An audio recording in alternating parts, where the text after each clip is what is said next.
Our world is so full of insecurity and manufactured success. Everybody's trying to put on their best face for the world. People can be impressed with your strengths, but they connect to you through your weakness.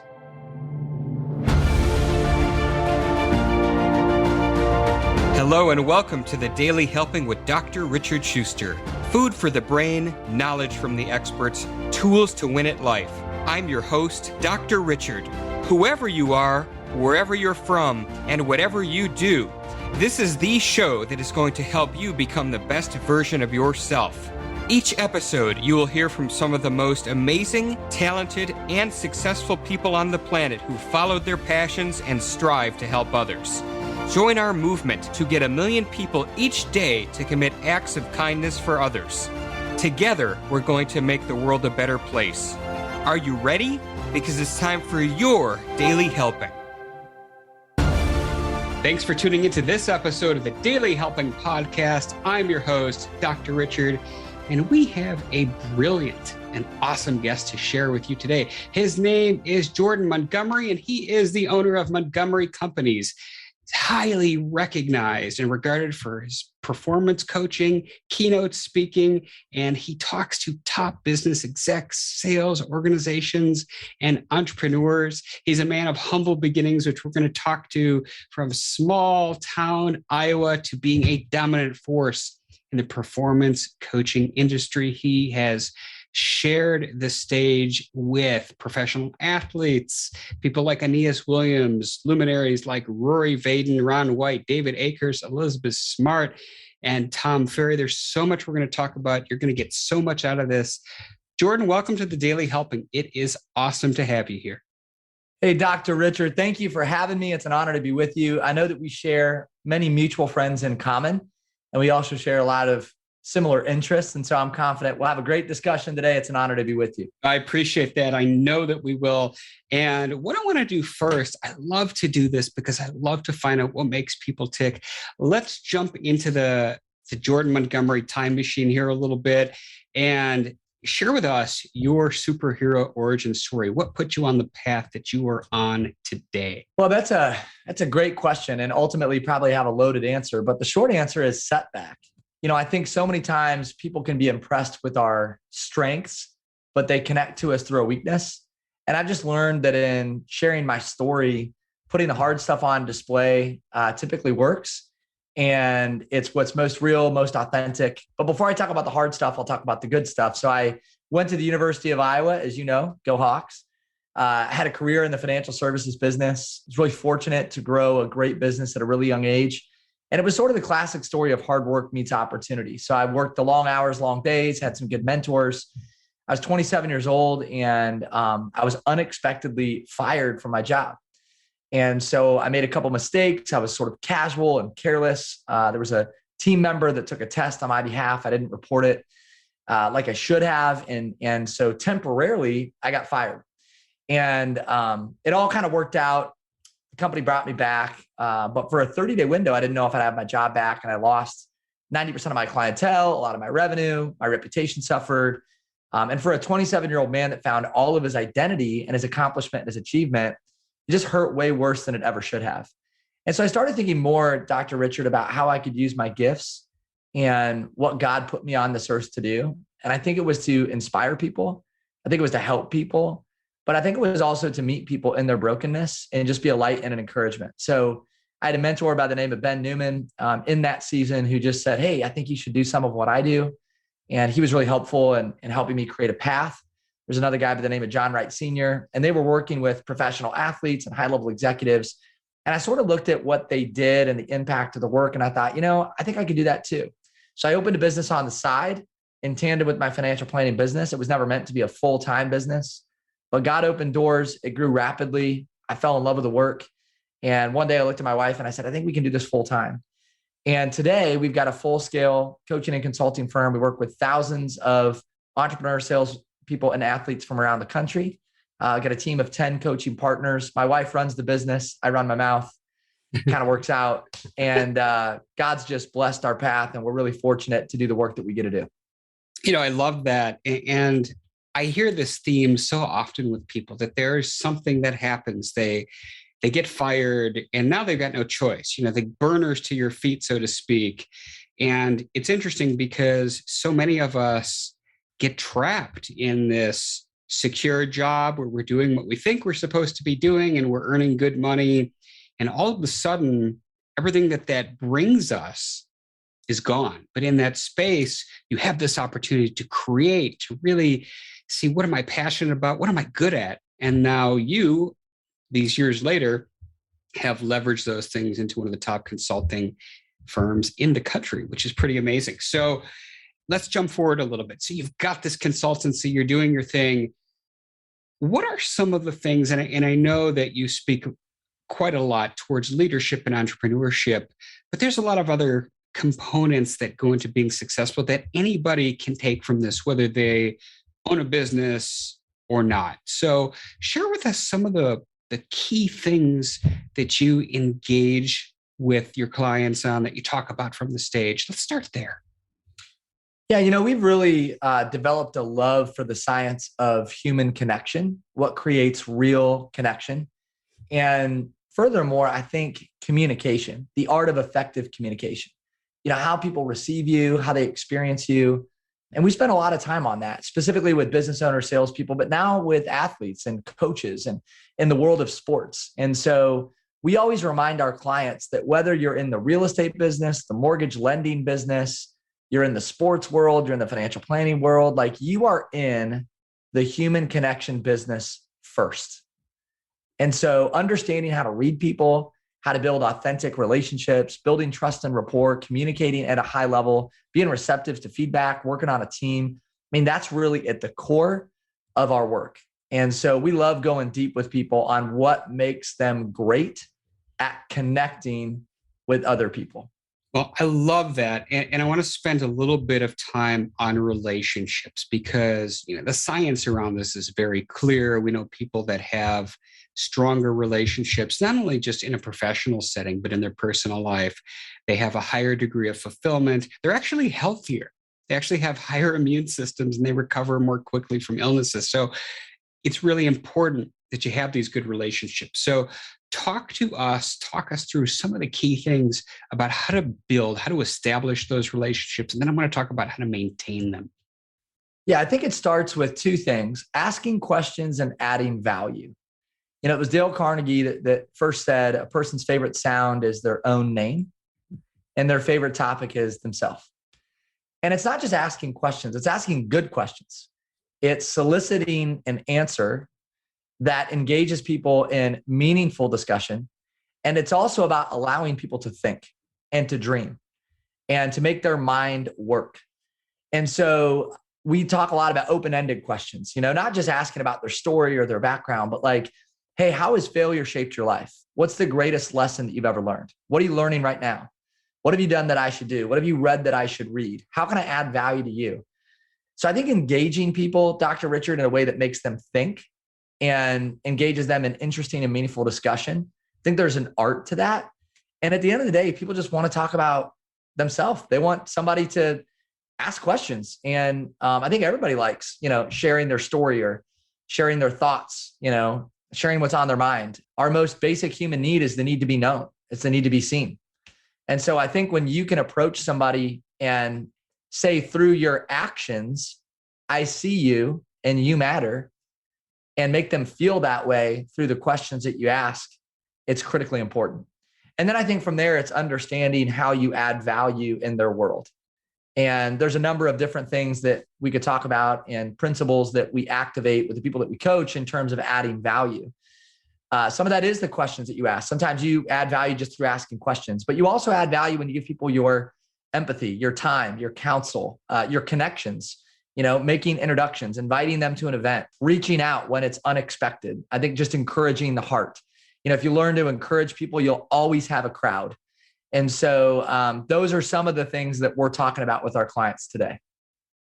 I love that. And another Zig Ziglar quote that I'm most fond of is he talks about you help enough people get what they want and reach their goals. You'll get what you want to. And I'm paraphrasing this, but you can't help those people unless you truly ask questions, care about them, and show ways to add value to their lives. So I love that. Yeah, I think at the end of the day, we got to seek first to understand before we can be understood. And that's not human nature. We don't operate like that naturally. And so we have to work hard at breaking some of our selfish tendencies to really love and care for people. I mean, that's at the end of the day, that's what it's really about, is it's just loving people, it's caring for people. And so that's at the core of our work. Has any of your work, well, I'm going to say that in a different way because everybody's work has been altered by COVID, but specifically, how have you been able to apply changes to what you're doing? And I want to talk about these pivots that people can make because of COVID to enhance the relationships, to add more value, to do some of these things, which we don't get to do them in person as much anymore. So can you spend a little time there, Jordan? Yeah, I think in the COVID world where so many of us have moved to a virtual platform, and by the way, I think that virtual platform in many ways is here to stay, right? Companies have adapted, people have adapted. You see more people working from home than ever before. And so if you're one of those people that's engaging with others on a consistent basis through virtual experience like you and I are, I think paying attention to detail is really important. I think reading the room is really important. I think preparation is more important than it's ever been. Knowing your audience, right? Attention is currency. In a distracted world, we were already distracted pre-COVID. That was already the case. And now, Dr. Richard, we're connecting with people on a regular basis and we have no idea what they're doing or what they're actually looking at. You could have 3 screens up as we're having this conversation, and I would never know that. You could be reading an email. You could be typing an email. You could be listening to music. I mean, there's all this distraction. And so in a virtual world, I think it's imperative that we pay attention to detail, that we're prepared, that we read the room, and that we keep people's attention. So yes, I think COVID for us has changed so much of our business in terms of how we execute, but it's also changed the way that we're coaching people and teaching people about the art of human connection and communication.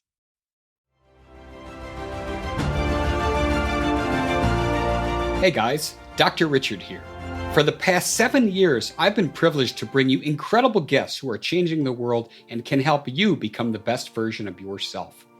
I'm really excited to share with you a new quiz that I created based on my clinical training that will curate for you a custom list of my top episodes and actionable strategies to help you wherever you are on your journey. All you need to do is go to drrichardschuster.com to take it, and it's 100% free.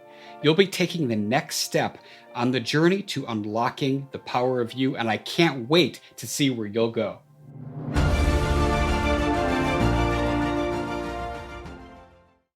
That's awesome. A very good answer. I have seen research that, and this is pre-COVID research, that because of the bombardment of technology that's in our face, Twitter and Insta and Snapchat and everything else, that our attention span is actually less than that of a goldfish.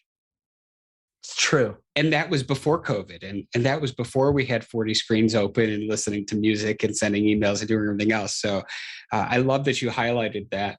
And so I want to shift gears a little bit. And I think we did a glorious job on the relationships.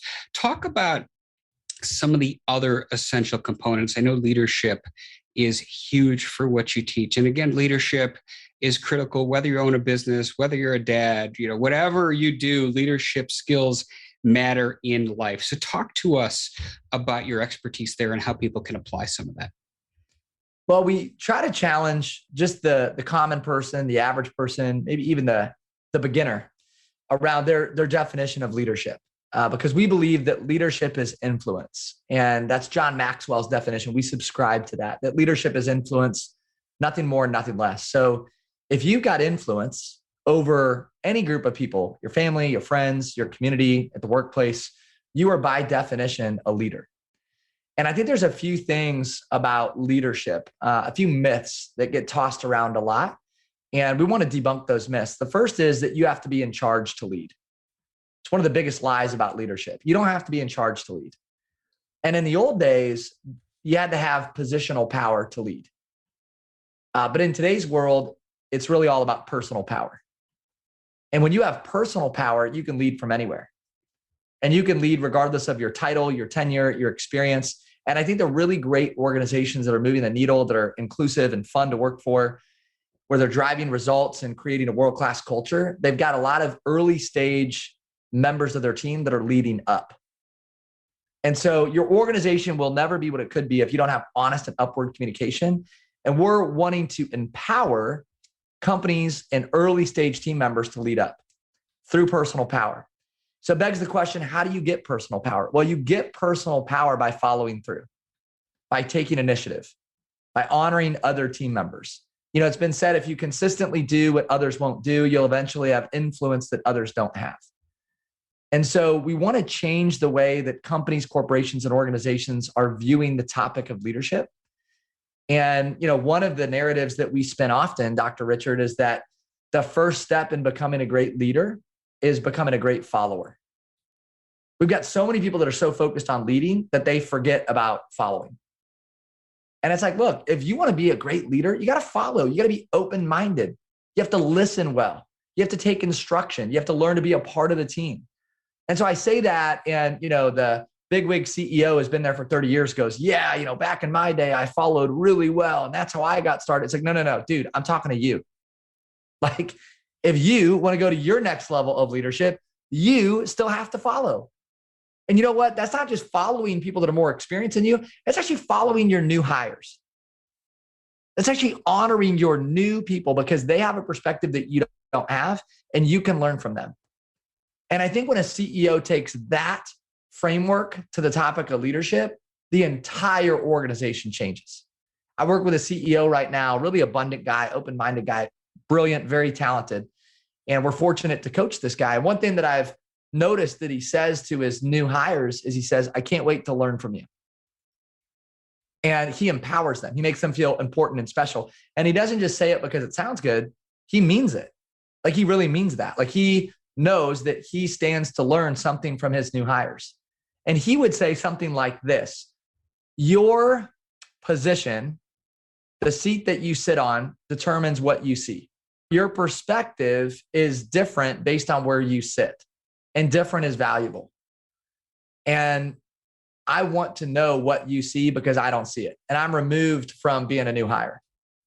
You know, the director of first impressions, the person that sits out front that greets people when they come into the organization. Okay, that person, he or she, sees something different than the CEO sees. So if the CEO says, you know what, I'm going to follow that person. I'm going to learn from that person. I'm going to ask them questions. I want them to help me with my blind spots. What do they see about the organization that I don't see? Then the whole organization gets better. So to me, it's about leading up. It's really about understanding the art of influence. And it's debunking some of these myths that you have to be in charge to lead and you must have positional power. In today's world, influence and leadership is all about personal power. I love that. And you framed leadership in a different way than I hear most people talk about it. So, you know, I think most people conceive it as a hierarchical structure, top of the pyramid, but your position is quite different. Actually, it's the antithesis of that, you know, the title is irrelevant. It's about the influence that you could have irrespective of where you are and what your title is. So that's really awesome. I feel like I would be remiss if I didn't ask you about peak performance, because I know that is such a sweet spot for you and what you guys do. So I'm excited to hear, because especially after the leadership thing that was so different than what I was expecting, talk to us about the secret sauce of peak performance. Well, if I were just to evaluate some of the peak performers that we get to work with or that we've experienced in our journey, I'll just give you some of my observations. One of my observations about peak performers through our work, Dr. Richard, is they have an obsession with learning. They're obsessed with getting better. They're obsessed with learning, with gaining an edge. And I don't think you can be obsessed with learning and getting better and gaining an edge if you're not also obsessed with becoming more self-aware. So to me, self-awareness is the beginning of growth and development. And it's also the end of growth and development. And it's the everywhere in between. And so if we're going to grow in our self-awareness and in our situational awareness, we have to ask a lot of questions and we have to get a lot of feedback. So none of us like feedback, but I do believe it's the breakfast of champions. It's critically important. It's the one thing that most people would say, oh, that's super important. And then I'll say, are you getting enough of it? And they'll say, absolutely not. And so peak performers ask questions. They seek feedback. They seek the truth. They're obsessed with getting better. They keep an open mind. They have this spirit and this posture that says, I can learn something from every person that I meet and from every situation that I'm in. They'll be the person that takes the most notes in the boardroom, regardless of who's speaking. They're the person that follows up. They're the person that raises their hand. I think peak performers have that kind of aura and spirit about them. And then the other thing is they're just consistent. Success is the natural consequence of applying the basics and the fundamentals. And as much as that's common sense isn't always common practice. And so you got to consistently show up and you got to have a daily standard and you got to abide by your standard. And I think it's simple things done well repeatedly combined with an open mind and a spirit that says, I'm willing to learn, I need feedback, and I want to continually become more self-aware. I love that. And I'm curious, so I want to look at the opposite side of the coin. So what are some of the real pitfalls that people need to avoid to maintain that edge? Well, I think ego is something that we always have to stand on guard against. So that, I see that in a lot of the people that we work with, especially in the early stages of dealing with a high level leader. But it's also important that we got to own that, So it's ego is at the center, but then ego gives birth to blame and it gives birth to resentment and it gives birth to anger and it gives birth to conflict. So I don't want to treat the symptom. I want to treat the issue. And we got to help people. We got to help high level leaders with their ego. Now, part of that happens just through experience, right? Life humbles you a little bit. And so naturally you learn to deal with your ego over time. But also if you're getting consistent feedback and you're really running with people who are helping you grow and they're helping you assess your blind spots and they're encouraging you and there's trusted relationship, then I think, we can manage the ego that's inside of every one of us. But that's for sure, I think an area of opportunity for a lot of leaders is just dealing with their ego. We all have it. We might as well just admit it, but we got to learn to manage it in the right way. And then the other thing I would say is learning to celebrate others, giving it away, like leading from a secondary position. I don't need to be out front. So there's a difference between a reward-centered leader and a responsibility-centered leader. And the reward-centered leader is really caught up in the title. So they'll say, I want to be a leader. I want to be a CEO. I just don't want to do what a CEO does. And if I'm a reward-centered leader, I need to know that the personal economics make sense. So it's got to make sense for me. And if it doesn't, then I'm kind of out. The responsibility-centered leader says, hey, I will take this on for the benefit of others. This does not have to make sense for me. The personal economics don't have to make sense. And I don't just want the title. I want to do what a leader does. And Patrick Lencioni kind of breaks this concept down in his book, The Motive, and he gives this beautiful example of raising a child. So for any parents that are listening, you think about your baby, your precious kids, right? When you have to get up with them in the middle of the night or you change the stinky diaper, maybe that's not pleasant, but you desire to do it because God has entrusted you with a child. You see that as a responsibility. And so the spirit is, I will take that on for the benefit of somebody else because I've been entrusted to lead. This is a deep responsibility that I have to carry, and the personal economics don't have to make sense. So somebody with that spirit who has a ton of humility that can lead from a secondary position without ego will be a tremendous leader, whether it's in the marketplace, the church, or the community. I love that. And I often love how these skills are just so translatable across the board. That they work with relationships in the home, they work with your kids. And these are skills you just have to have. And a lot of people are so focused on, I'm not a corporate guy. These are skills that you have to have. So as I'm continuing to think about all this, and you just shared that book, what are some other top resources that are favorites of yours? All-time favorite books, resources that just really encompass these things that get you excited? Well, I know we have a lot of business owners and entrepreneurs who are listening, a lot of people who are in the people business. And one of our mutual friends who I know has been a guest on your show, Dr. Richard, is Bob Burg. And Bob Burg wrote this amazing book called The Go Giver. And then he also wrote a book called Go Givers Sell More. And I would tell you from a business standpoint, it's my all-time favorite read. And everything that we talked about is in that book, in some form or fashion. Humility, adding value, asking questions, responsibility-centered leadership, leading from a secondary position. Bob is such a master at human connection and the art of building trust and rapport. So that's one I tell everybody listening to just go order.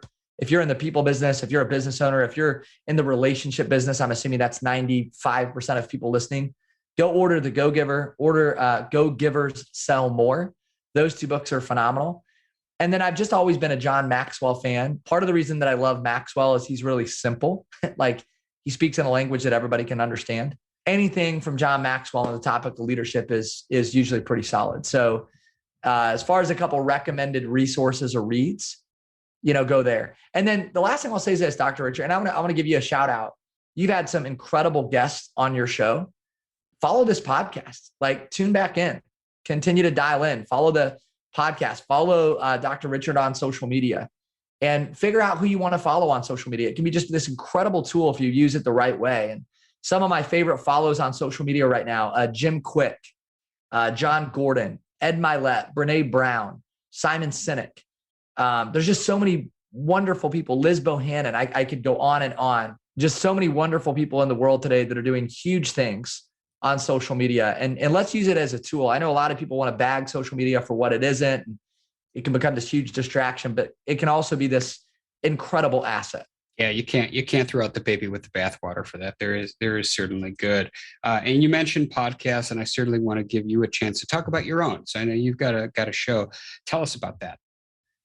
Yeah, Montgomery Company's podcast is the name of the show. You can find it on Spotify, iTunes. We try to do an episode every week. It's probably about every 10 days. We've had some great guests. We have John Gordon coming up next. We just interviewed Damon West. I know we've shared similar guests in John Ruhlin and Bob Burg and Jeff Woods. So we're just trying to showcase a lot of thought leaders that are diverse in terms of industry and background. We've got, Liz Bohannon's been on our show. I mean, it's a good eclectic group. So yeah, I appreciate the opportunity to share a little bit about the podcast, and we're trying to serve it and reach as many people as we can through our work. That's why you're here, because we love people who serve, for sure. Jordan, this has been so much fun and the time has flown by. What I like to do is, as I wrap up every episode by asking my guest a single question, and that is, what is your biggest help? That one most important piece of information you'd like somebody to walk away with after hearing our conversation today? Oh man, I just want to encourage anybody listening to own their story and to be vulnerable. Our world is so full of insecurity and manufactured success. Everybody's trying to put on their best face for the world. And I'll just say this again. I think I said it at the beginning of our conversation, Dr. Richard, is people can be impressed with your strengths, but they connect to you through your weakness. And we all have a story. You've been through stuff. I've been through stuff. Our listeners have been through stuff. There's some people listening right now that have been through stuff. Learn to own it first and foremost. When you own your story, you can write a brand new ending. But when you choose to deny it, it defines you. So in a world that's fake and too many times so artificial, be you, because there's only one you, and the world needs you to be you. And when you are you, you offer something that is so much more powerful to the world. So well said. Jordan, where can people go online and find out more about your work?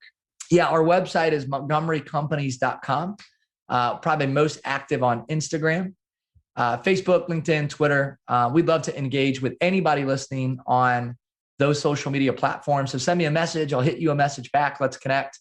And would love to be in conversation and develop friendships as a result of this conversation.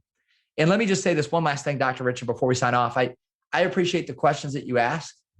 I appreciate your level of preparation and intentionality.